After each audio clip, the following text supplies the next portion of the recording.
जय सीताराम। आज एक शुभ संध्या मारी आसुची।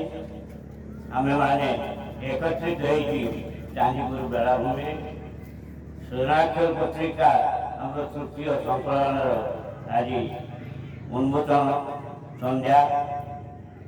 आज सभापतित्व करुवा डॉक्टर बंशीधर चौधरी महोदय निर्देश द्विपद बहुत साहित्य जगत सारा ओडिशा रे सृष्टि किंतु ये बालेश्वर माटीर जी दिन को दिन सृजनाक्षर प्रचार केमी हेब केमी आग को जीव ता कार्य आम मैंने सदा सर्वदा रही एवं भल भल कवियत्री मान कवि मान लेखा जहाँकि आनी पार्टी आमर जे संपादक डॉक्टर राधारमण पट्टनायक उद्योक्ताए आम मान नहीं से जो आगे चली आग को आग पाद पकातु ये पत्रिका जमी दिने सारा ओडिशा परिचय हो